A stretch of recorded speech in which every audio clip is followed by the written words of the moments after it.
Selamat pagi saudara, apa kabar Anda hari ini? Seperti biasa kami akan membuka hari Anda dengan sejumlah laporan menarik dari Sumatera Selatan dan daerah lain di Sumatera bagian selatan. Selain berita utama tadi, masih ada informasi-informasi menarik lainnya yang akan kami sampaikan untuk Anda. Bersama Sarobiansyah, Anda menyaksikan Kompas Sumbaksel sepekan selengkap dari Kompas TV, independen, terpercaya.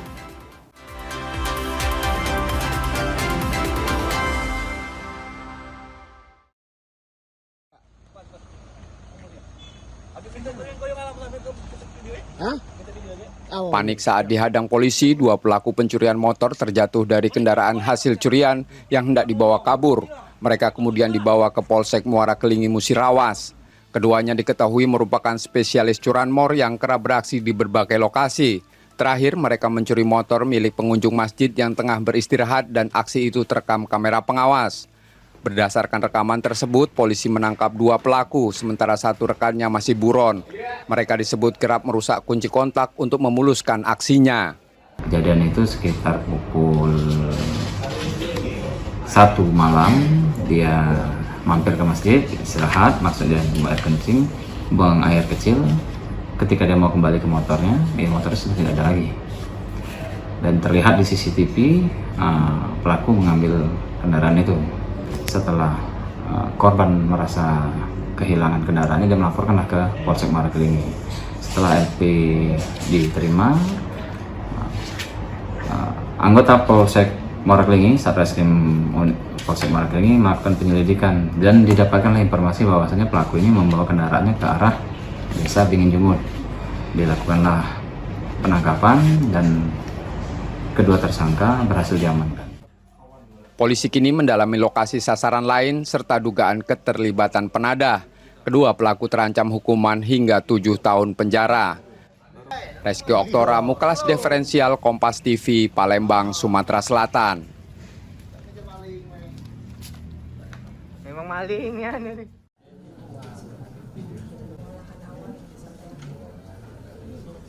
Untuk meningkatkan standar dan profesionalisme juru masak di dapur SPPG Sumatera Selatan, 35 juru masak menjalani uji kompetensi yang terverifikasi Badan Nasional Sertifikasi Profesi pada Sabtu 8 November 2025. Uji ini tidak hanya menakar kemampuan memasak dan manajemen dapur, tetapi juga menguji pemahaman mengenai HACCP, higienis sanitasi, serta keamanan pangan.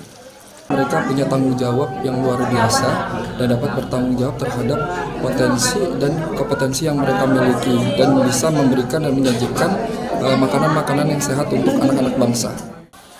Peserta berasal dari dapur yang sudah beroperasi maupun yang akan beroperasi. Pengetahuan baru tentang suhu aman di luar danger zone serta sertifikat yang diterima menjadi bekal berharga bagi penguatan program makan bergizi gratis ke depan. Menu kita buat tadi itu chicken godam tuh, sama untuk karbohidratnya kita kasih musketeer tuh. Yang terbaik buat kedepannya yaitu tadi, mudah-mudahan untuk menu MBG kita ini makin lancar dan makin tidak ada kendala ke depannya. Ya, satu sisi kita lebih pede dan kita juga sudah tahu arahannya kita kemana cara kinerjanya. Cara kita masak, peraturan masak, terus kita juga dikasih tahu kalau tata tertib pada pemasak, kebersihan. Untuk kedepannya kan sebelum kita mulai kan sudah ada persiapan. Sudah berjalan atau belum, Bu? Belum. Soalnya ini persiapan nanti setelah libur sekolah baru mulai. Kegiatan ini diselenggarakan DPW Gapembi Sumatera Selatan bersama Oscar 5 dengan harapan ilmu dan sertifikasi tersebut benar-benar terimplementasi dalam penyajian makanan bergizi gratis yang lebih terukur dan berkualitas. Muhammad Reza Pahlepi, Kompas TV, Palembang, Sumatera Selatan.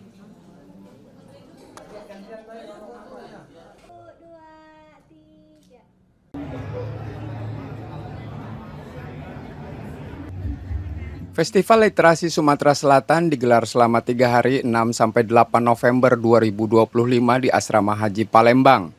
Perhelatan ini menghadirkan beragam kegiatan dari perlombaan hingga pameran yang melibatkan peserta dari seluruh kabupaten dan kota di Sumatera Selatan. Bukan hanya buku, UMKM dari 17 daerah juga turut membawa kuliner, kesenian, hingga memorabilia sejarah khas yang memperkaya pengalaman pengunjung. Literasi terasa hidup dalam wujud rasa, rupa, dan cerita. Sungguh luar biasa ya, mengembangkan bagaimana masyarakat untuk bisa dapat lebih mau belajar membaca, menambah pengetahuan. Dengan adanya festival ini kan mengundang masyarakat juga ya. Di situ ada stand-stand dari berbagai daerah. Ya semoganya kedepannya akan lebih banyak anak-anak muda yang selalu mau untuk belajar. Sangat baik dan mendukung, terkhususnya untuk peminat-peminat membaca buku. Nah, ini menjadi mitra bagi kami untuk memperkenalkan produk-produk yang kami miliki dan support kegiatan dari perpustakaan. Kalau untuk penjualan memang ada pembelian, ya walaupun belum seperti yang kami harapkan, tetapi ini menjadi bagian dari kami untuk support kegiatan perpustakaan. Dengan tajuk literasi berkelanjutan menuju generasi emas, festival ini menjadi ikhtiar kolektif untuk mengangkat indeks literasi sekaligus menguatkan fondasi sumber daya manusia yang unggul dan berdaya saing. Sebuah ruang tumbuh tempat pengetahuan menjadi bekal masa depan. Muhammad Reza Pahlepi, Kompas TV, Palembang, Sumatera Selatan.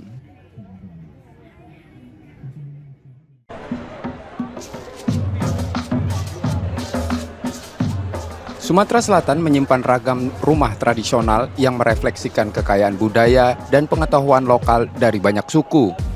Arsitektur yang lahir dari tanah, iklim, dan cara hidup menjelma identitas yang diturunkan lintas generasi. Sebagai ikhtiar merawatnya, Balai Pelestarian Kebudayaan Wilayah 6 Sumatera Selatan menggelar pameran bertajuk Sembiang Rame. Bekerja sama dengan Universitas Sriwijaya, replika rumah-rumah tradisional dihadirkan dengan detail yang utuh, bentuk yang khas, struktur yang elok, dan filosofi yang menyatu di baliknya. Ini tadi selain masyarakat jadi mengenal kembali tentang kekayaan budaya arsitekturnya, juga nantinya kan menanamkan tanggung jawab. Kalau sudah memiliki, harus bertanggung jawab lah untuk terus memeliharanya dan nanti bisa mendapatkan inspirasi dari keberadaannya. Jangan sampai bangunan arsitektur itu yang sudah sekian ratus tahun ada di Sumatera Selatan menjadi hilang di kala generasi kita. Pameran ini menjadi ruang edukasi yang mengingatkan bahwa rumah tradisional bukan sekedar bangunan masa silam, melainkan cermin jati diri di mana arsitektur tak hanya dibangun tetapi juga dimaknai. Nur Muhammad, Kompas TV, Palembang, Sumatera Selatan.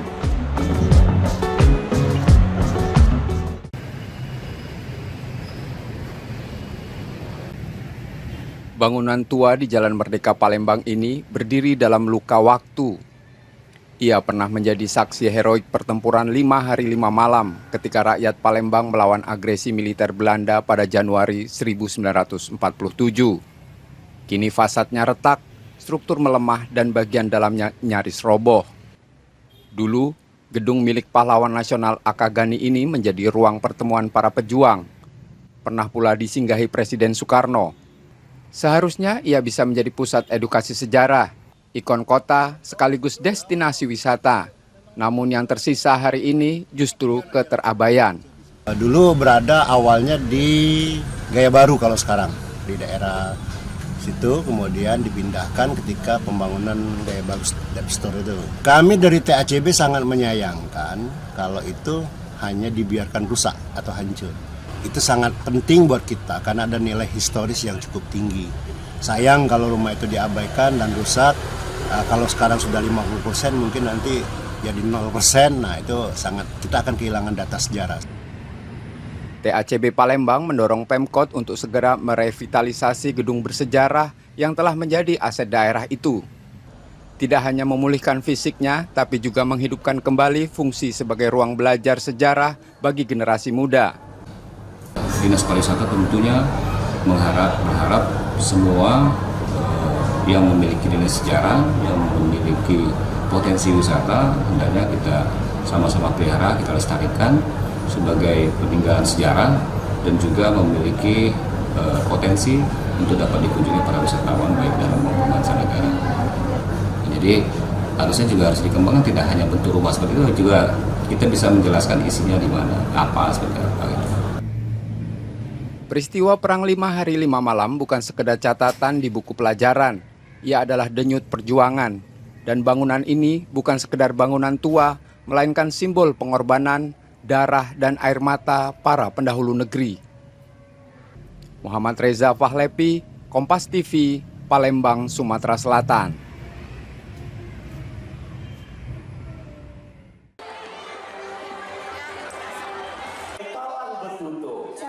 Dinas Pengendalian Penduduk dan Keluarga Berencana Kota Palembang menggelar pemilihan Duta Genre 2025 pada Sabtu 8 November 2025 malam.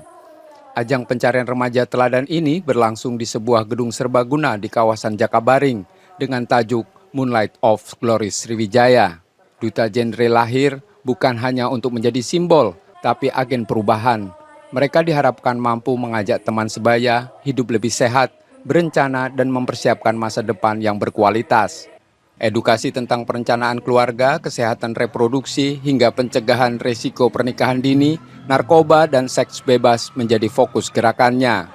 Mudah-mudahan dengan terpilihnya Duta Genre ini bisa membawa pesan sosialisasi kepada masyarakat agar remaja ini memiliki rencana untuk masa depannya. Jadi dengan mensosialisasikan tentang pendidikan, pentingnya pendidikan, kemudian juga membentuk rencana masa depan dengan kegiatan-kegiatan yang positif dan menjauhi pergaulan bebas serta menjauhi narkoba. Itu harapan kita. Setelah melalui proses voting, unjuk bakat, dan sesi tanya jawab di hadapan 6 dewan juri, gelar Duta Genre 3 tahun 2025 akhirnya diberikan pada Kemas M. Ibni Aiman dan Sakinah Zayan. Mungkin kami akan menyukseskan program dari pemerintahan, khususnya dari DPPKB Kota Palembang, yang dimana dari PKPN terus dari PKPN akan melaksanakan program Quick Wins, dan insya Allah kami sebagai Duta Genre, sebagai perpanjangan tangan dan juga sebagai edukator dan motivator bagi teman-teman remaja Indonesia. Semoga Duta Genre tahun 2025 baik menang dan semua atributnya dapat amanah dan bisa berdedikasi untuk Kota Palembang. Terima kasih. Mereka menjadi wajah baru yang siap mendampingi pemerintah dalam membentuk generasi muda yang lebih cerdas, sehat, dan berkualitas. Yudi Kiswanto, Kompas TV, Palembang, Sumatera Selatan.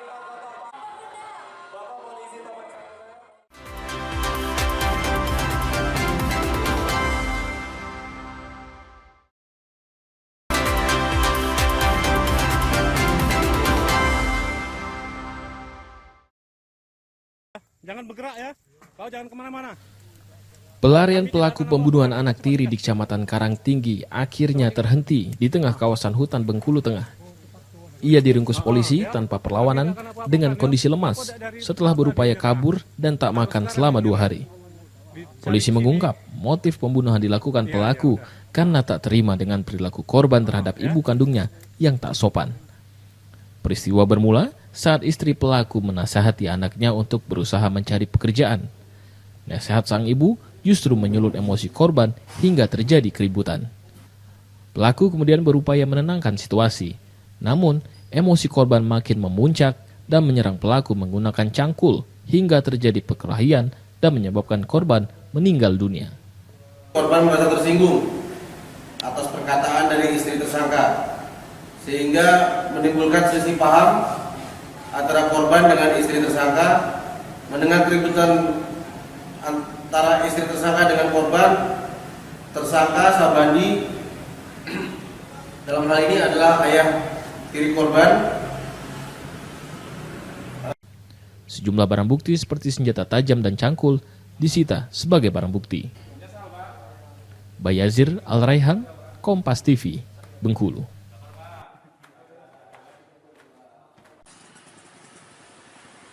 Beginilah antrean kendaraan di stasiun pengisian bahan bakar umum di Jalan Pangeran Nata Dirja Kota Bengkulu sejak beberapa hari terakhir.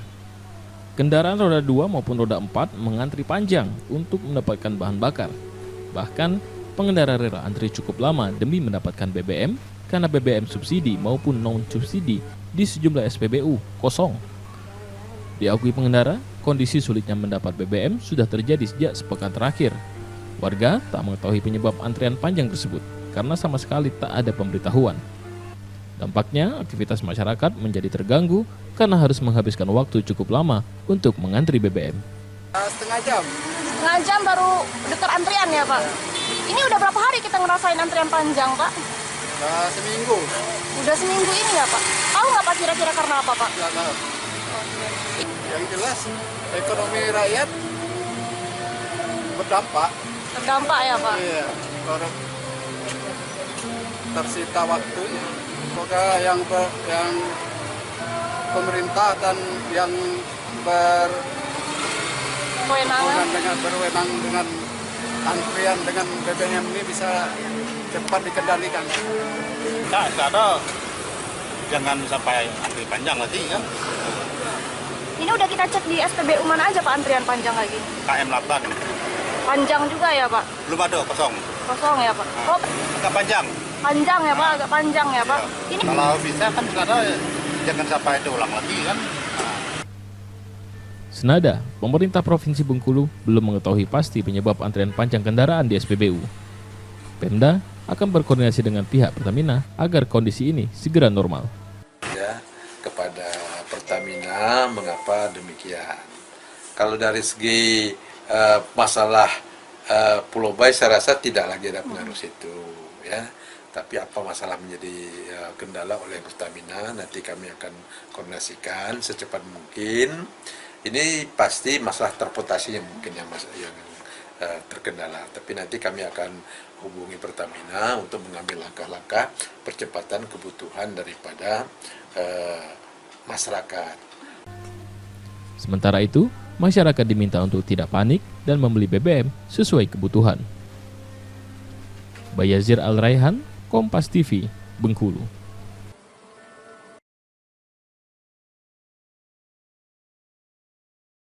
Untuk menghadirkan sensasi rasa baru dengan warna dan cita rasa yang menarik kepada konsumen, seorang anak muda di Jambi berinovasi dan mengembangkan usahanya. Ia menghadirkan minuman segar dan kekinian, yaitu Coffee Mocktail. Mocktail merupakan minuman hasil racikan buah, herbal, dan bunga yang disajikan layaknya koktail, tanpa kandungan alkohol di dalamnya. Usaha Coffee Mocktail ini telah ia tekuni sejak tahun 2018 hingga sekarang. Nama Nuna Mocktail sendiri terinspirasi dari nama anaknya. Maknanya, mereka membesarkan usaha ini dengan penuh kasih sayang dan semangat, layaknya membesarkan anaknya sendiri. Ide awal membuka usaha ini berawal dari ketertarikannya pada dunia kopi dan mocktail. Setelah mendalami keduanya, ia justru lebih tertarik mengembangkan minuman mocktail karena keunikan yang dapat dikreasikan sesuai selera. Saat ini Mansya memiliki satu outlet Nuna Cafe yang berlokasi di Jalan Haji Agus Salim, Kecamatan Kota Baru, Kota Jambi. Di kafe miliknya, Mansya menawarkan berbagai menu unik, salah satunya bubble gum. Campuran lemon dan butterscotch yang menghasilkan sensasi asam, manis, dan segar di lidah. Menariknya, setiap pelanggan yang datang bisa memesan minuman racikan khusus yang tidak tercantum di menu. Biasanya minuman tersebut dibuat berdasarkan suasana hati pelanggan saat itu. Harga minuman di Nuna Mocktail pun terjangkau, mulai dari Rp18 hingga Rp25.000 per gelas. Mocktail itu luas, jadi nggak cuma monoton gitu-gitu aja, pengembangannya juga banyak. Terus juga bahan baku yang bisa di mix ataupun diulik tuh juga lebih luas, lebih seru aja sih, tantangan juga lebih banyak gitu loh. Tantangannya sih lumayan naik turun lah. Kayak dulu kita ngenalin kopi, ya sekarang kita ngenalin lagi, ngedukasi lagi gimana pengenalan produk mocktail itu sendiri, karena nggak melulu mocktail itu minuman yang bersoda, nggak melulu mocktail itu kayak apa ya, cuma dicampur beberapa bahan yang simple gitu loh. Satu pengunjung mengaku setiap rasa yang disajikan di Nuna Mocktail selalu menghadirkan sensasi yang menarik. Perpaduan manis dan asam yang membuatnya ingin kembali setiap hari. Kalau untuk saya sih Bang, saya minum Nuna untuk diri khas di minuman kedai sini sama koktail ini. Kalau untuk rasanya, kalau bagi saya best seller ya Nuna. itulah the best gitu. Ada manisnya, ada asamnya gitu. Untuk harga Mbak ya, untuk harga sih relatif sih standar di kafe-kafe gitu. Untuk anak-anak Jambi boleh ke sini. Di sini ownernya enak, asik gitu kan. Kapit sama Bang Man asik. Dalam sebulan, omset penjualan Nuna Mocktail dan kopi berkisar 15 juta per bulan. Ratnasari, Kompas TV Jambi.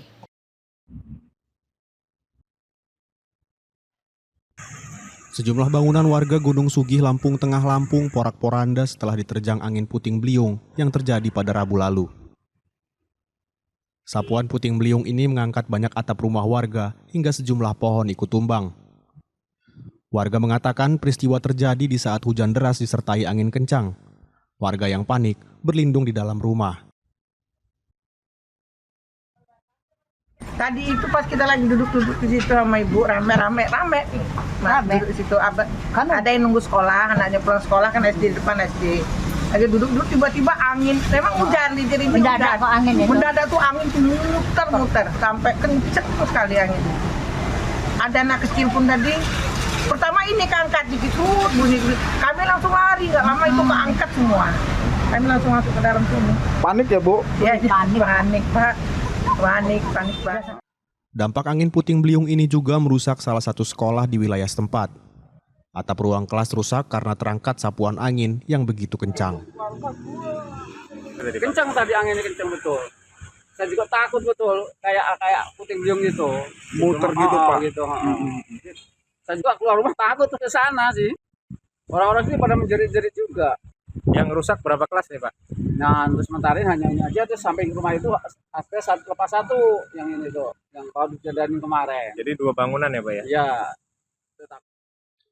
Diketahui angin puting beliung tidak hanya terjadi di Kabupaten Lampung Tengah, melainkan di 4 daerah lain seperti Kabupaten Lampung Timur, Pesawaran, Tulang Bawang Barat, dan Waikanan.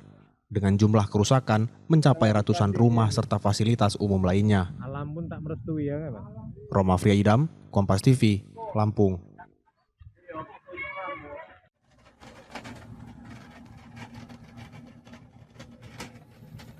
Puting beliung nih. Akibat angin puting beliung yang terjadi di 5 kabupaten seprovinsi Lampung, BPBD mencatat ada 142 rumah dan fasilitas umum alami rusak berat hingga ringan. Adapun 5 kabupaten tersebut diantaranya Kabupaten Lampung Tengah, Lampung Timur, Pesawaran, Waikanan, dan Tulang Bawang Barat. Angin kencang yang terjadi sejak Sabtu hingga Rabu lalu disebabkan oleh fenomena awal masuknya musim penghujan di wilayah Provinsi Lampung. BPBD Provinsi Lampung melalui Humas Wahyu Hidayat mengatakan, perubahan musim hidrometeorologi basah yang terjadi sejak 11 Oktober hingga November 2025 ini akan mengakibatkan tingginya intensitas hujan dengan potensi ancaman angin puting beliung, tanah longsor, hingga naiknya gelombang laut. Kencang yang terjadi adalah fenomena awal musim hujan, di mana kita sudah memasuki periode hujan sejak dasarian 2 Oktober. Jadi tanggal 11 Oktober sampai Februari 2026, Lampung akan mengalami bencana atau mengalami perubahan musim menuju hidrometeorologi basah yang ditandai dengan tingginya curah hujan. Nah, tingginya curah hujan dan fenomena cuaca hidrometeorologi basah ini biasanya mengiringi juga jenis ancaman bencana yang lain, yaitu angin kencang, bisa terjadi tanah longsor, dan gelombang perairan, gelombang laut yang tinggi.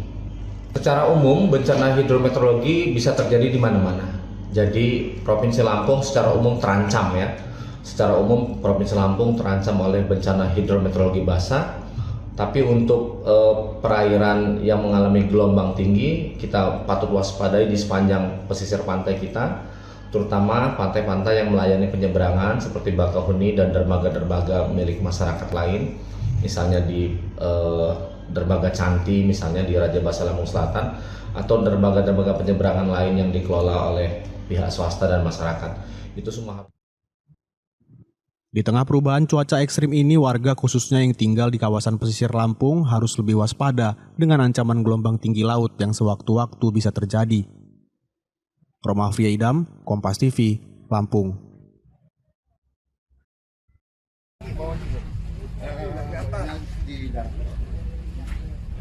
Upaya pelestarian laut dilakukan di sekitar perairan Kabupaten Bangka. Sebanyak 5 unit rumpon atau karang buatan dilepaskan di perairan Rebo. Uniknya, karang buatan ini terbuat dari ribuan knalpot motor hasil penindakan pelanggaran lalu lintas. Sebanyak 2.100 knalpot brong disusun menjadi 5 unit karang buatan yang berfungsi sebagai habitat baru bagi biota laut di kawasan tersebut.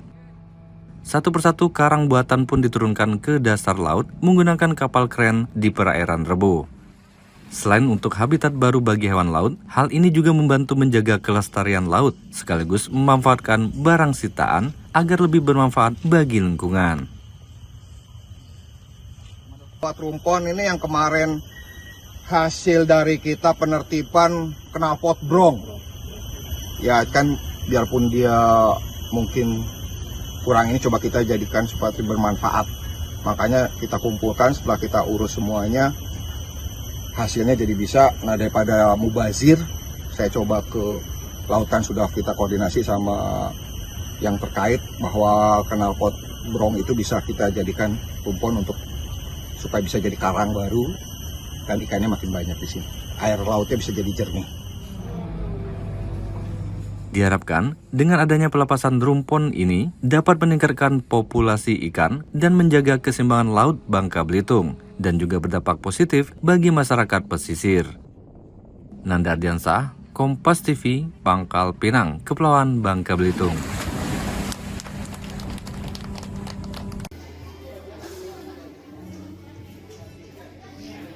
Sebanyak 183 warga Pangkal Pinang menerima bantuan sosial. Bantuan ini bertujuan untuk membantu kelompok rentan dan warga yang terdampak bencana. Bantuan dibagi dalam 3 kelompok, yakni kelompok anak, penyandang disabilitas, serta korban bencana dan kedaruratan atau KBK. Bantuan yang disalurkan berupa bahan pokok, sarana keamanan dan kebersihan diri, perlengkapan kewirausahaan, hingga alat bantu bagi penyandang disabilitas. Ibu baru pertama kali ya? Iya. Sebelumnya belum pernah ya berarti? Belum. Isinya apa aja Bu? Kasur, sembako, bantuan nutrisi dan ada harapannya nggak Bu kepada pemerintah dengan adanya bantuan ini? Harapannya supaya pemerintah maju atas bantuan ini, kami ucapkan terima kasih. Ada harapan juga Bu untuk kedepannya bisa dapat lagi gitu. Oh, mudah-mudahan insya Allah bantuan ini akan dapat lagi. Program ini rutin dilaksanakan hingga 3 kali dalam setahun. Sepanjang 2025, tercatat sudah lebih dari 700 orang yang menerima manfaat program ini. 183 orang ya, sebagai orang. Sasarannya dari yang tidak mampu, yatim piatu, ada disabilitas, ya. Bantuannya itu apa? Berupa alat bantu. Tadi ada kursi roda, ada alat rumah tangga, ada tadi mesin jahit, ada juga tas sekolah beserta buku ya tadi ya. Ada juga kewirausahaan dan macam-macam, banyak tadi. Diharapkan, bantuan tersebut dapat membantu meringankan beban masyarakat sekaligus mendorong kemandirian penerima manfaat. Nanda Ardiansah, Kompas TV, Pangkal Pinang, Kepulauan Bangka Belitung.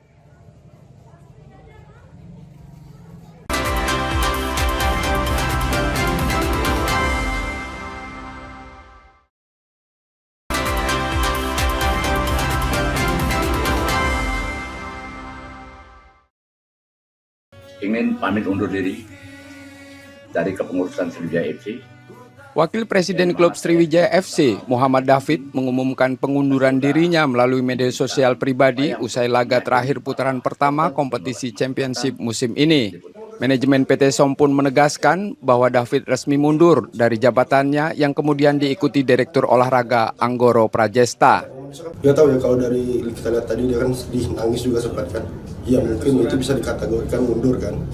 Karena aku juga nanya sama dia tadi, dia belum mau statement apapun. Melihat itu Panggoro juga mundur, artinya Wapres dan Direktur Olahraga SFC mundur. Keputusan ini kembali mengguncang stabilitas tim yang kini masih terseok di kompetisi Championship 2025-2026. Di tengah situasi rapuh itu, 3 kelompok supporter Sriwijaya FC menyayangkan langkah David. Jadi intinya, untuk penonton-penonton umum harus tahu ya, Pak David ini menyelamatkan degradasi SFC tahun kemarin. Dan Pak David ini tidak ada embel-embel apapun, tidak nak mencalon wali kota, tidak mencalonkan anggota DPRD, murni mencintai Sriwijaya FC, maka dia pribadi. Paham tak untuk penonton-penonton umum? Harusnya kami yang nak marah. Meski demikian, 3 kelompok supporter itu menegaskan komitmen untuk terus mendorong dan mendukung perjuangan David demi kelangsungan Sriwijaya FC.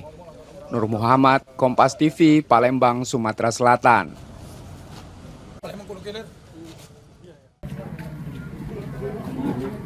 Kampung narkoba di kawasan Kenten Laut Banyuasin, Sumatera Selatan digerebek tim gabungan BNN Provinsi dan Polda Sumsel pada Jumat 17 November 2025 pagi. Satu persatu rumah yang diduga menjadi tempat konsumsi dan peredaran narkoba digeledah. Dalam operasi ini petugas menyita 511 gram sabu hingga alat yang dijual di warung khusus alat hisap.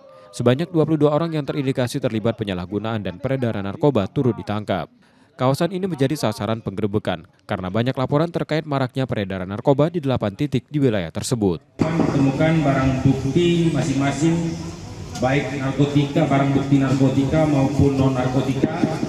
Jumlah yang diamankan untuk orang sebanyak 22 orang, terdiri dari 19 laki-laki dan 3 perempuan. Di antaranya 20 orang positif golongan 1, dan 1 orang positif mengkonsumsi benzo dan 1 orang negatif. Operasi serupa akan terus dilakukan di sejumlah daerah rawan narkoba lainnya di Sumatera Selatan. Yudi Kiswanto, Kompas TV, Palembang, Sumatera Selatan.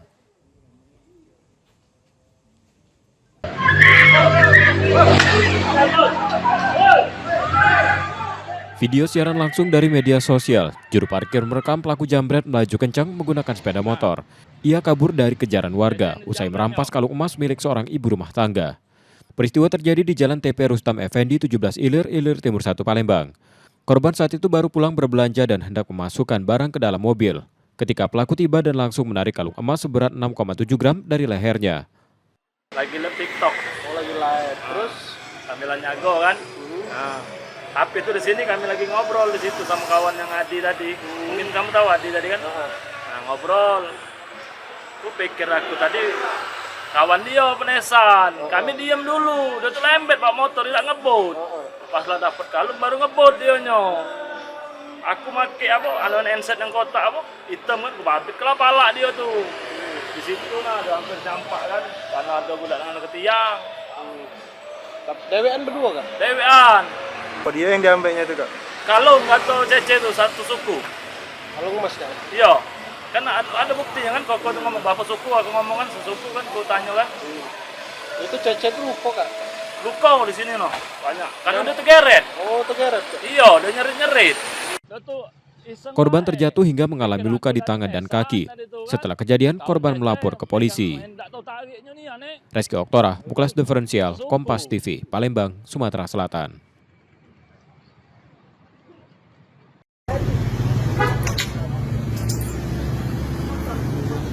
Beginilah kondisi pasca sedan menghantam gerobak makanan dan 2 motor di Jalan Musiraya Barat Sialangsa, Palembang.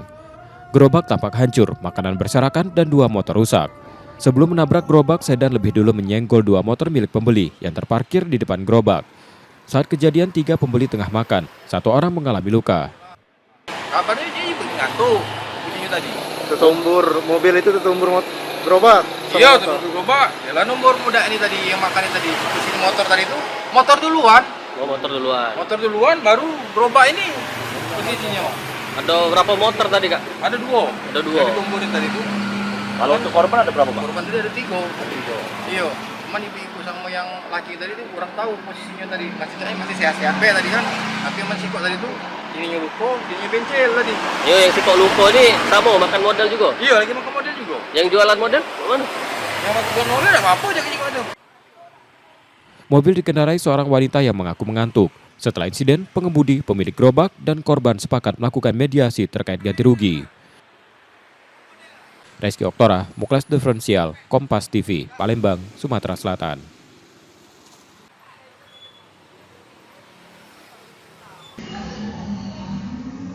Kamera pengawas sebuah warung bakso di Jalan Gubernur H. Bastari, Jakabaring, Palembang merekam aksi pencurian tabung LPG 3 kg pada Selasa 28 November 2025 lalu.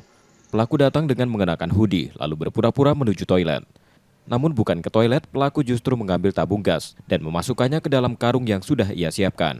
Saat kejadian warung dalam keadaan ramai, sehingga pemilik tidak menyadari aksi tersebut. Namanya kami DW-an, pas posisinya rame, bapaknya pas istirahat, nah kami tidak ngeh, tidak apa, tak tahu, nah ganti gas, nah gasnya hilang sih kok, sudah itu baik. Pas dicek CCTV, itu mereka sempat makan dulu apa pelakunya itu? Tidak. Masuk baik. Izin dia, yuk nak pindah ke belakang. Pencurian baru diketahui setelah warung sepi dan tabung gas hilang. Korban kemudian melaporkan peristiwa ini ke polisi. Yudi Kiswanto, Kompas TV, Palembang, Sumatera Selatan.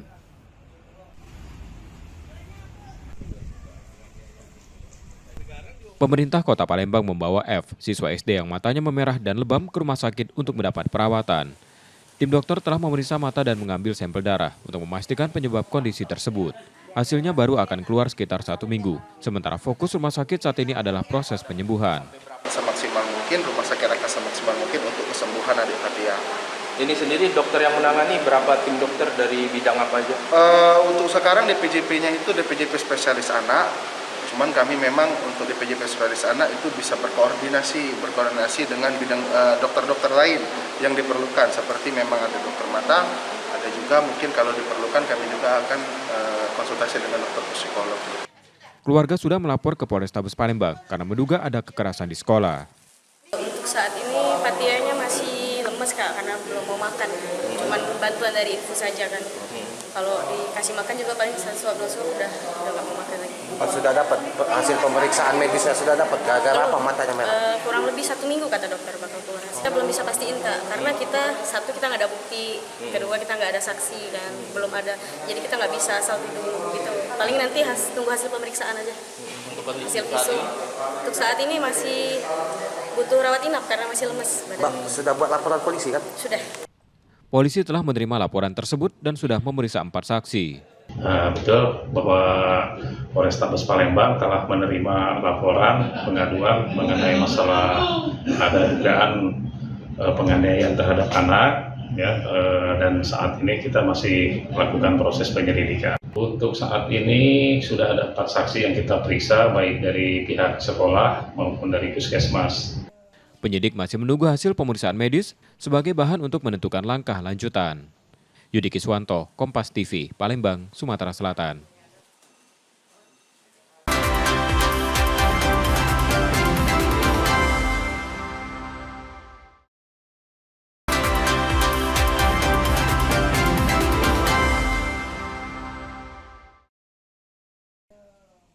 Seorang siswi kelas 1 sekolah dasar di Palembang, F, viral usai kedua matanya tampak lebam dan memerah sepulang sekolah.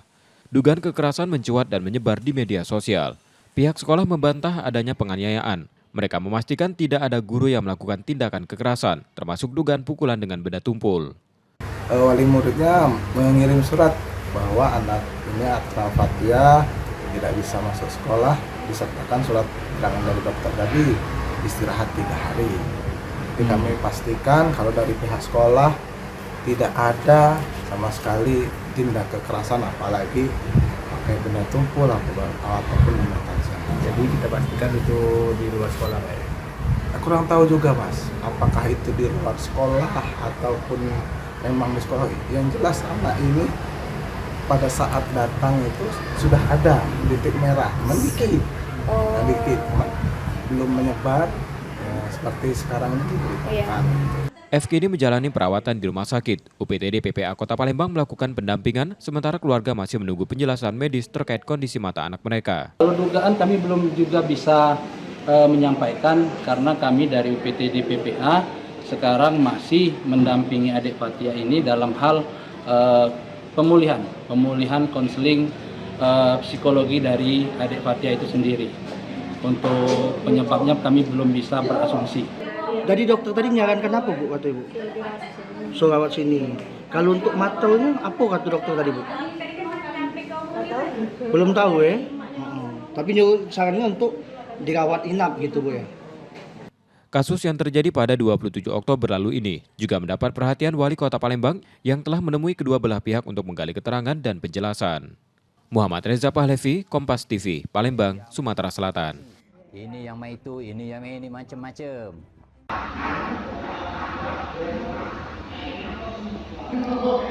Aksi pencurian sepeda motor terekam CCTV di halaman parkir SD Negeri 44 Palembang. Dua pelaku datang dengan satu sepeda motor, satu diantaranya turun dan mengambil motor milik guru bernama Novia Ramadeni. Pencurian terjadi hanya beberapa menit setelah Novia memarkirkan kendaraannya. Pelaku diduga membuntutinya selama perjalanan menuju sekolah, meski motor sudah dalam kondisi terkunci stang. Novia baru menyadari motornya hilang saat hendak keluar sekolah membeli makanan. Saat kejadian, suasana sekitar sekolah masih sepi. Pas udah jam 8:30, saya mau keluar, itu mau beli makanan untuk anak-anak tuh udah ada lagi motornya. Saya perhatiin, motornya tuh motor yang lain ada, sudah baris berderet banyak tuh ada, tapi motor saya enggak. Kalau dilihat CCTV itu dia itu datangnya barengan sama yang guru yang motornya yang keempat itu. Jadi langsung ngambil motor yang saya, bukan yang lain. Pelakunya orang berapa? Kalau dilihat CCTV ada dua. Ciri-cirinya yang satu pakai helm, yang satunya lagi pakai topi, kayak pakai rompi. Kasus ini telah dilaporkan korban ke Polda Sumsel. Terangin HP-nya, Mbak. Reski Oktora, Muklas Diferensial, Kompas TV, Palembang, Sumatera Selatan.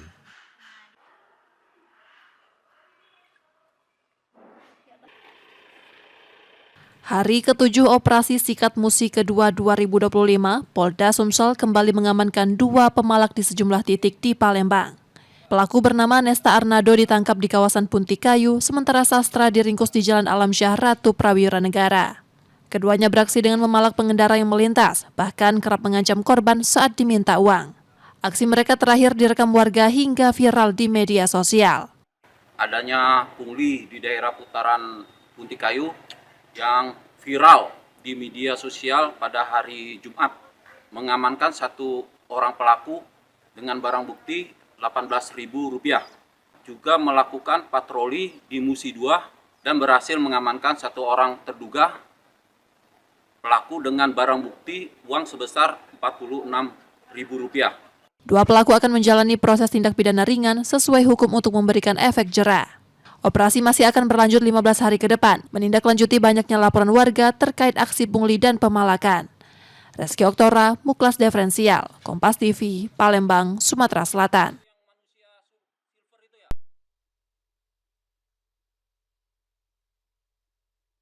Rekaman CCTV memperlihatkan seorang perempuan mencuri handphone yang tengah diisi daya di musola kawasan Ilir Timur 2 Palembang. Sebelum masuk, pelaku mondar-mandir di depan musola diduga memastikan situasi. Korban Anung Widijatmiko, pengemudi ojek online yang sehari-hari menumpang di musola karena tidak memiliki tempat tinggal, sedang tertidur saat kejadian berlangsung pada dini hari. Ia baru menyadari handphonenya hilang saat hendak sholat subuh. Pencurian ini membuat Anung kesulitan bekerja karena seluruh aplikasi dan data ojek daring berada di dalam handphone tersebut. 2.30-an habis saya tidur. Pada saat itu tuh yang nggak kedengaran bunyi apa-apa. Nah, pas pagi-pagi kan biasanya HP itu bunyi alarm. Kok nggak ada, kayak gitu pikiran aku ada alarm. Kulihat HP, kau udah hilang. Terus pas saat itu ya aku ya sadar langsung, nah HP aku ada yang nyuri kayak gitu kan. Ia telah melaporkan kejadian ini ke Polsek Ilir Timur 2 dengan bukti rekaman CCTV yang viral di media sosial. Reski Oktora, Muklas Diferensial, Kompas TV, Palembang, Sumatera Selatan.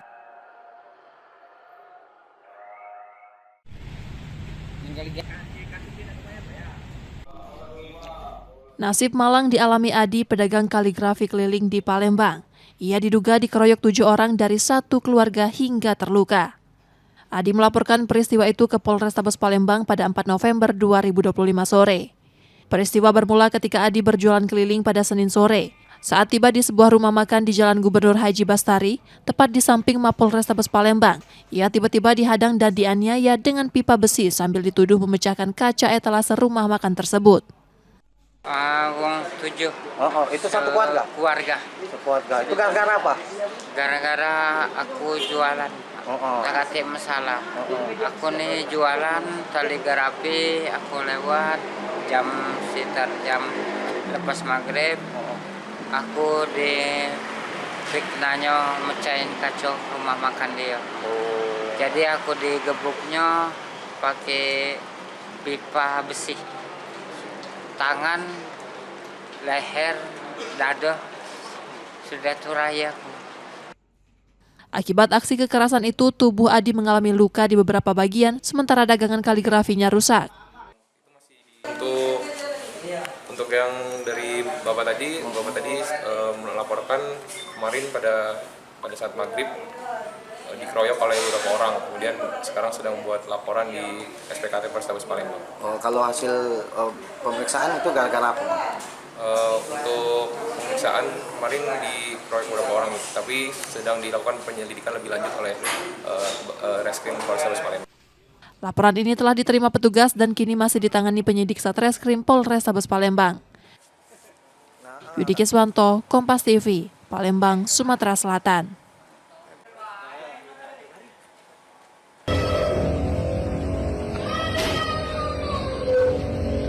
Lihat aku, kamu dari sini. Video seorang anak dikurung di gudang masjid di kawasan Sematang Borang, Palembang viral di media sosial. Anak berinisial S berusia 10 tahun diduga menjadi korban perundungan teman sebayanya saat bermain di sekitar masjid. Dugaan ini baru terungkap setelah video penyelamatan bocah itu ramai beredar. Korban sebelumnya tidak pernah menceritakan perlakuan tersebut pada orang tuanya. Diduga peristiwa serupa sudah lebih dari sekali terjadi dan bahkan disertai kekerasan.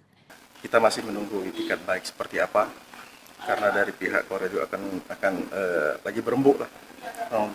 Yang pasti dari kita juga kaget juga, baru sore ini juga kan ngomong kalau bukan kali pertama, tapi sudah beberapa kali, bahkan sempat pemukulan dan lain. Yang jelas mungkin kita akan melapor kalau memang ini tidak ketemu titik temu. Ketua RT setempat menyatakan pihaknya akan memanggil keluarga anak-anak yang diduga terlibat dan membuka ruang mediasi. Mediasi dipanggil pihak terkait, pelaku dan korban, itu kita mediasi. Nah, apapun hasilnya, kalau bisa korban dan pelaku itu berdamai. Tapi balik-balik kita serahkan ke pihak keluarga dan pelapor dan terlapor kan, apakah mereka mau berdamai. Sementara orang tua korban berharap ada itikat baik dari pihak keluarga pelaku. Jika tidak ada penyelesaian, langkah hukum akan ditempuh. Reski Oktora, Muklas Diferensial, Kompas TV, Palembang, Sumatera Selatan.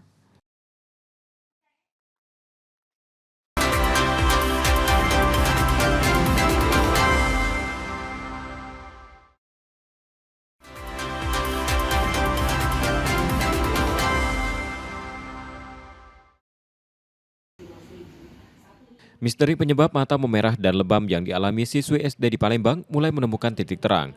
Dari penyelidikan awal, F sempat mengalami bintik merah pada salah satu mata dan dibawa orang tuanya ke puskesmas. Namun beberapa hari kemudian bintik merah itu menyebar hingga memenuhi kedua matanya.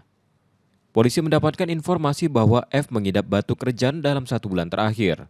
Meski begitu, dugaan ini belum dapat menjadi kesimpulan resmi penyebab mata memerah dan lebam yang dialami F. Polisi masih menunggu hasil pemeriksaan rumah sakit. Biasanya memang informasi dari orang tua korban, sudah hampir 1 bulan ini anak tersebut mengidap batuk. Batuk rejan yang tentunya ini perlu diobati secara seksama. Alhamdulillah kemarin Pak Wali Kota sudah begitu ada informasi langsung menjenguk. Harapannya ini juga untuk bisa mengobati atas sakit yang dialami oleh sang putri korban tersebut yang notabene sudah hampir 1 bulan mengalami sakit batuk rejan. Ya. Bisa jadi gara-gara faktor itu, Bang? Ya, belum tahu.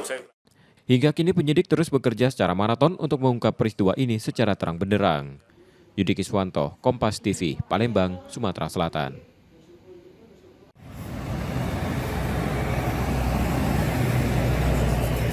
Dalam seminggu terakhir, cuaca panas di Palembang meresahkan warga. Suhu udara terasa menyengat meski Oktober sudah memasuki akhir.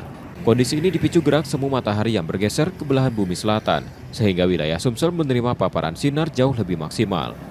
Pola siklonik di utara yang membuat angin yang berhembus di Sumsel lebih kering dan menghambat pertumbuhan awan hujan. BMKG SMB 2 Palembang menyebut fenomena ini merupakan siklus tahunan yang lazim terjadi setiap Oktober. Memasuki November, suhu udara diprediksi kembali nyaman. Dalam 7 hari ke depan, hujan berpotensi turun merata di Sumsel dengan intensitas sedang hingga lebat, bahkan disertai angin dan petir. Seminggu sebelumnya Sumatera Selatan termasuk yang kota Palembang ini dihebohkan dengan kondisi suhu udara yang cukup panas menyengat. Barangkali jangan lengah bahwa dalam waktu dekat Sumatera Selatan dan Palembang sekitarnya ini akan diguyur kondisi hujan dan tidak menutup kemungkinan bahwa kondisi cuacanya itu cukup ekstrim.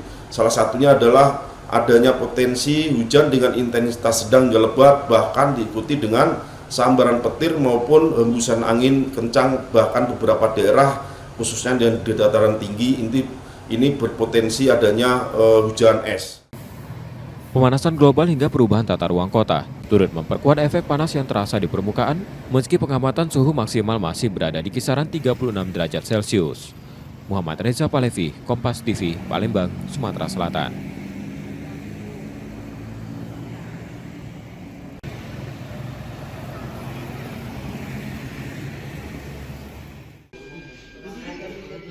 Dianiaya anak kandungnya, FA melaporkan KY ke Polrestabes Palembang Selasa 4 Oktober 2025 siang. Penganiayaan terjadi di rumah korban di kawasan Kalidoni. Dari laporan korban, pelaku awalnya meminta uang sebesar Rp500.000 hingga Rp1 juta yang diduga untuk membeli narkoba. Saat diminta uangnya tidak diberikan, pelaku lantas menjepit jari kelingking korban di pintu hingga luka serius, lalu mengusir korban dari rumah. Akibat peristiwa itu, korban ketakutan untuk kembali ke rumah karena penganiayaan sudah kerap dialaminya. Karena terindikasi narkoba, tapi tidak diberikan, kemudian bapaknya dipukul, terus tangannya dijepit di pintu, hampir putus tangan kelingking sebelah kanan. Sekarang diusir dari rumahnya. Pelakunya sudah sering terjadi sebetulnya. Dugaannya mengkonsumsi narkoba kan? Ya. Biasanya berkisar dari 500 sampai 2 juta. Korban berharap pelaku segera ditangkap agar ada efek jera. Yudi Kiswanto, Kompas TV, Palembang, Sumatera Selatan. Video yang beredar di media sosial memperlihatkan seorang pria berteriak kesakitan setelah disiram air keras di kawasan Gandus, Palembang. Peristiwa terjadi saat korban yang bekerja sebagai sopir pengangkut pasir berada di dalam mobil lalu didatangi pelaku yang merupakan rekan perempuannya.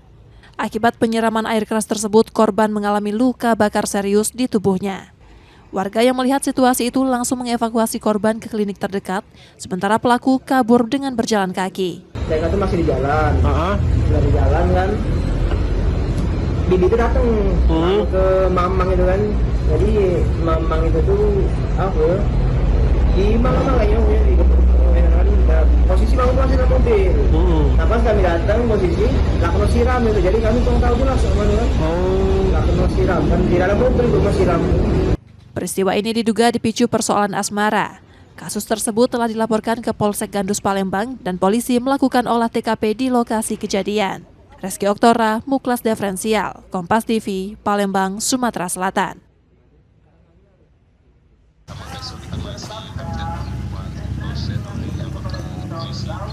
Kepala Staf Angkatan Darat Jenderal Maruli Simanjuntak memastikan tidak ada intervensi dalam proses hukum kasus kematian Pradaluki Saputra Namo di Pengadilan Militer 315 Kupang, Nusa Tenggara Timur.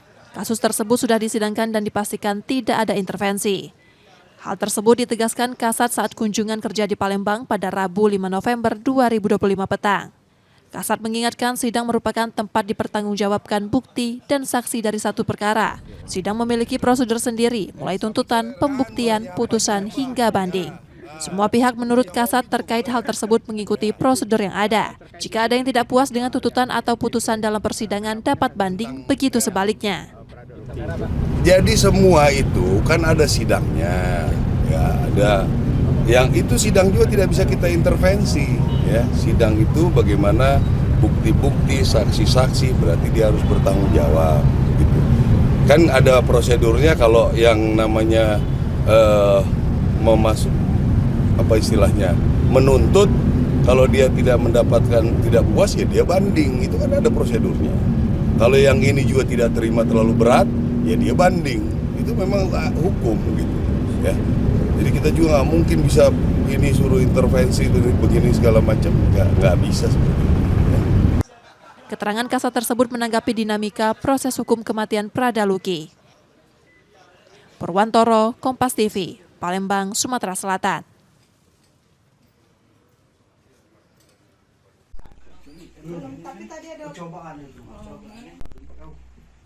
Kasus dugaan percobaan penculikan siswi SMP EA di Palembang yang sempat menghebohkan kini dipastikan tidak benar. Peristiwa yang terjadi Jumat 31 Oktober 2025 pagi di seberang Ulu 2 ini telah diselidiki polisi selama seminggu. Hasil olah TKP dan keterangan saksi menunjukkan tidak ada penculikan. Polisi menyebut EA berbohong pada guru dan teman-temannya. Fakta sebenarnya, EA hanya disapa seseorang saat berangkat sekolah yang membuatnya ketakutan dan pulang sebelum kembali ke sekolah setelah orang tersebut pergi. Motif kebohongan diduga karena EA terpengaruh isu penculikan anak yang tengah viral. Orang tua EA yang sempat membuat laporan polisi telah meminta maaf dan penyelidikan resmi dihentikan. Dan pada akhirnya orang tuanya mengklarifikasi permohonan maaf karena anaknya memberitakan kepada pihak-pihak terutama guru informasi yang tidak benar. Sehingga ini gayung bersambut karena kebiasaan kita menggunakan gadget yang pada akhirnya berita-berita yang tidak benar itu langsung ditelan mentah-mentah langsung tersebar. Kami sejak awal curiga dari rangkaian cerita yang ada, itulah kita runtut. Kita runtut mendasari barang bukti yang ada di lapangan, baik itu kesaksian pihak-pihak yang pada akhirnya menyimpulkan cerita itu tidak benar. Sebelumnya EA mengaku akan diculik, dipukul menggunakan kayu dan hendak disuntik oleh 4 pria bertopeng. Yudi Kiswanto, Kompas TV, Palembang, Sumatera Selatan. Informasi tadi saudara sekaligus menjadi akhir dari Kompas Sumbaksel sepekan hari ini. Tetap saksikan konten lokal Kompas TV setiap hari mulai pukul 4.30 hingga 7 pagi. Saudara, media adalah pilar yang menjaga keseimbangan informasi. Dengan menonton Kompas TV Palembang, Anda membantu memastikan media terus ada, menyajikan berita yang dapat dipercaya. Kembali kami ingatkan bagi Anda yang ingin berbagi informasi, kritik ataupun saran dapat mengakses media sosial kami di @KompasTV_Palembang. Akhirnya, saya biasa pamit, Kompas TV, independen, terpercaya. Terima kasih sudah menonton dan sampai jumpa.